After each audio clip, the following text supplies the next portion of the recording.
It is important for the world to note that education is the most powerful tool we can use to inspire children and young people, to transform their lives, and to empower them to be active and productive adults. It is an issue of human rights, and it is a tool in a way that can also help achieve or access other human rights like the economic rights.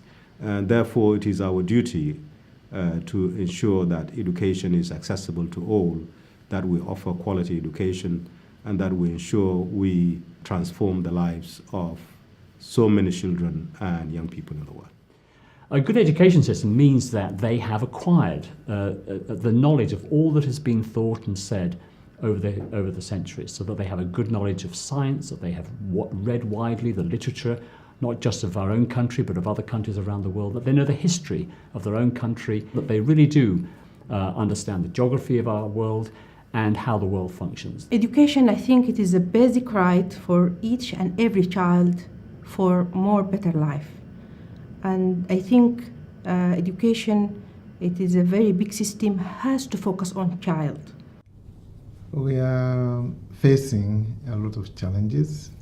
I sometimes tend to think that we, the adults, focus more on teaching than on what could be interesting to the kid, which is to learn.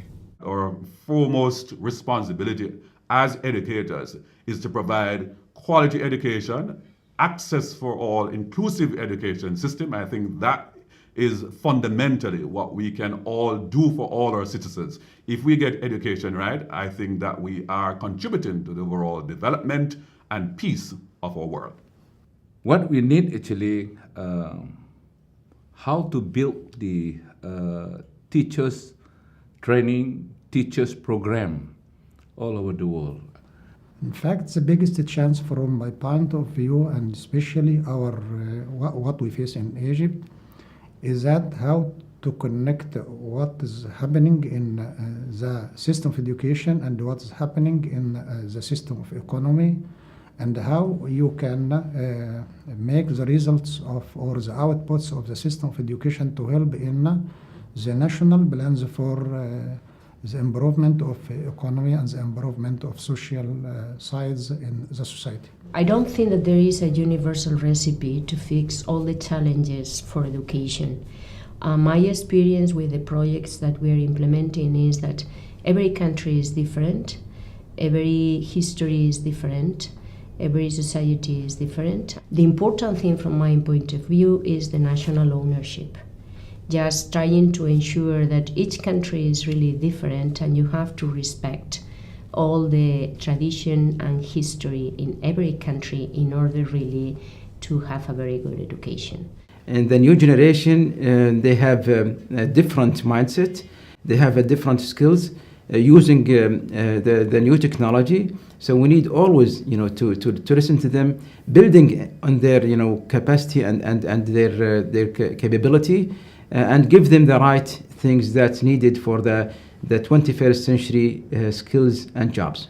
I think it's important to stress on the humanistic approach and the integrative approach. That means education should be not in the profit-oriented education, just for employment and for the economy, but also for the society and social responsibility and peaceful education. I don't think there's any doubt that there's probably never been any time ever in humanity about us not being sure about what's next around the corner. If you were about 200 years, you knew you were going to get up and go and work in the fields and go to bed that night. It was simple and everybody knew where the future was. We've never been so insecure about where the future goes. So this puts a demand on schools and on parents and on society in general to help give young adults, young citizens, the skills to better cope in that new world. It is the crisis of the old school and the new school. The new school, the young child, rather, as I said, they're in some conspiracy of sort with technology and they want to do their own thing regardless of what you feel is their cultural antecedents. So that's where we are. If we can be able to find ourselves out of this situation where we can reconcile our thinkings of the old school and the thinkings of the new school. The old school is in charge for now, but with time, I think it will be off our hands, and the new generation will do things their own way. So generally, I'll say that the main challenge is for education systems to cope with the fast changing world in terms of technology, in terms of different dimensions, and you find that you need resources, you need human resources who are knowledgeable, who are able to move forward the education agenda with view of what is going on worldwide. We have to take into account the globalization also. We have to have people who can go everywhere. We need global education who permit human beings to go everywhere and to work everywhere. Now everything is globalized in the world. For example, if we achieve something, if people in Europe achieve something in terms of education, the people in Asia can benefit as well. So globalization, I think, is something good that provide better services for the people of all the world. The cooperation of the various countries, exchange of experiences, and work together, we all should prepare the whole new generation of the world. Because nowadays, the world becoming a global village. So we should prepare the new generation to equip them to face any challenge anywhere in any country. Because 교육이란 꽃을 가꾸는 것과 같이 자기의 잠재적인 능력을 키워내는 것입니다. 그래서 우리가 물을 주고 거름을 주고 해서 꽃을 가꾸는 것과 같이 학생이 자기가 가지고 있는 자기의 잠재 능력을 발휘할 수 있도록 교사나 학교에서는 그것을 도와줘야 합니다. 그 잠재 능력이 발현될 수 있도록 도와주고 학생은 자기 자신이 타고난 그런 능력을 스스로 개발할 수 있는, 꽃처럼 피어날 수 있는 그런 교육이 되어야 합니다. I think all of us as countries need to learn that the cornerstone to any development is education. And education cuts across all sectors. Education is not about just a school, and it's not only just about a classroom. I think it is a combination of a lot of things. And in education, you must call for robust parenting. It's what the child learns at home that becomes important. I'm a firm believer in the home as the first site of education.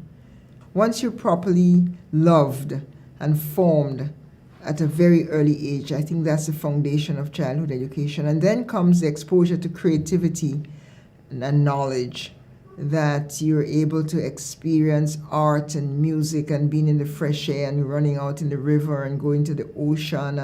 And I think those things, it's important in your early childhood to get a sense of responsibility, a sense of wonder, getting a sense of the joy and also the dangers of life.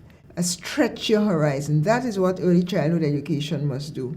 When we talk about a good education, we're talking about quality in education, where the education system is able to prepare students for the future, to enable them to acquire the 21st century skills that they need, where an education system promotes values.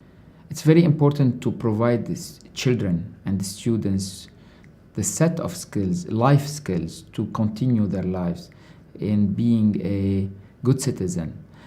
Citizenship education is important, as well as the complete skills to get the employability and being productive economically and committed socially and having values that will stay with them wherever they go in life. Providing a free public education to every student, to every child, is the only thing that's going to sustain our planet, that's going to sustain the economies around the world, that's going to give people a way out of poverty.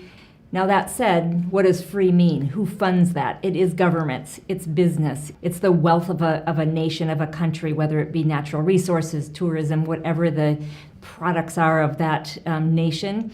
The ability to take some of that money and fund a free public education for all of the students and all the children in that country is critically important.